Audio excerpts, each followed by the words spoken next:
প্রিয় BA first সেমিস্টারের এবং থার্ড সেমিস্টারের ছাত্রছাত্রীরা, তোমাদের যাদের ইকোনমিক্সের আইডিসি পেপার রয়েছে, আইডিসি পেপারে ইকোনমিক্স রয়েছে, তাদের জন্য আজকের এই ভিডিওটি অত্যন্ত গুরুত্বপূর্ণ। কারণ আজকের এই ভিডিওতে আমি তোমাদের সামনে তুলে ধরব তোমাদের জন্য গুরুত্বপূর্ণ ইকোনমিক্সের প্রশ্ন।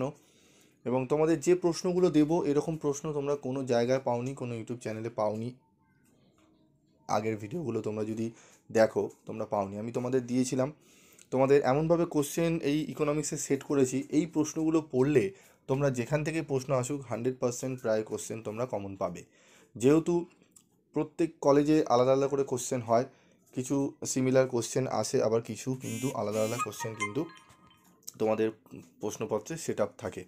ধরো তোমাদের কলেজে যে প্রশ্ন এসছে অন্য কলেজে নাও আসতে পারে, তো সেগুলোকে কম্বাইন করে যাদের সেকেন্ড সেমিস্টার এবং প্রিভিয়াস ইয়ারে যারা ফার্স্ট সেমিস্টারে পরীক্ষা দিয়েছো, কলেজের প্রশ্নপত্রগুলো অ্যানালাইজ করে তোমাদের জন্য কিন্তু বেস্ট সাজেশন তৈরি করা হয়েছে। তোমরা দেখো, দেখলেই বুঝতে পারবে অন্যান্য জায়গা থেকে কোয়ালিটিটা কীরকম। তো দেখো, আমাদের স্টাডি মেটেরিয়ালও তৈরি করা আমাদের থাকে। তো যদি তোমরা কালেক্ট করতে চাও, অবশ্যই তোমরা কালেক্ট করতে পারো। তোমরা একদম ন্যূনতম সামান্য কিছু রেমুনারেশনের বিনিময়ে তোমরা কিন্তু স্টাডি মেটেরিয়াল সংগ্রহ করতে পারো। তো দেখো, 2 মার্কসের কোশ্চেন 10 কোশ্চেন অ্যান্সার করতে হয় এবং 5 মার্কসের কোশ্চেন 6 কোশ্চেন অ্যান্সার করতে হয়। 50 নম্বরের পরীক্ষা হয়, ন্যূনতম 15 কিন্তু তোমাদের তুলতে হবে। তো টোটাল 50 নম্বরের পরীক্ষায় তোমাদের, চলো ইম্পর্টেন্ট কোশ্চেনগুলো আমি বলি। প্রথম প্রশ্ন রয়েছে চাহিদা কি, হোয়াট ইজ ডিম্যান্ড। ঠিক আছে, হোয়াট ইজ ডিমান্ড। তারপর রয়েছে চাহিদা নির্ধারণকারী দুটি বিষয় উল্লেখ করো, mention two determinant of demand. তারপর রয়েছে দেখো চাহিদার সূত্রটি কী, ঠিক আছে, what is law of demand. তারপর রয়েছে দেখো চাহিদা রেখা কেন নিম্নমুখী হয়, চাহিদা রেখা কেন নিম্নমুখী হয়, এই প্রশ্নটি গুরুত্বপূর্ণ। তারপর রয়েছে 5 নম্বরে চাহিদা অপেক্ষক বলতে কি বোঝায়, চাহিদা অপেক্ষক বলতে কি বোঝায়। 6 নম্বর প্রশ্নে আমরা দেখে নেব চাহিদা সূত্রে যে কোনো দুটি ব্যতিক্রম উল্লেখ করো, চাহিদার পরিবর্তন কাকে বলে, এই প্রশ্নটি অত্যন্ত গুরুত্বপূর্ণ। যোগানের নিয়ম বলতে কি বোঝো, এই প্রশ্নটিও খুবই গুরুত্বপূর্ণ। এবং প্রত্যেকটা অ্যান্সার তোমাদের টু দি পয়েন্ট অ্যান্সার, তোমরা এমনভাবে সাজিয়ে তোমাদের অ্যান্সার রেডি করা হয়েছে যাতে 2 থেকে 3 বার তোমরা দেখলেই তোমরা কিন্তু অনায়াসে পড়াটা করে নিতে পারবে, এমনভাবেই নোটস কিন্তু সাজানো রয়েছে।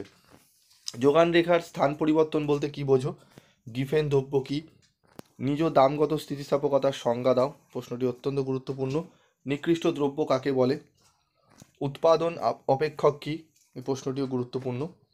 তারপর রয়েছে দেখো কোন উপাদানের প্রান্তিক উৎপাদনের, ঠিক আছে, কোনো উপাদানের প্রান্তিক উৎপাদনের সংজ্ঞা দাও, উৎপাদনের পরিবর্তনশীল ব্যয় কাকে বলে, প্রশ্নটিও গুরুত্বপূর্ণ।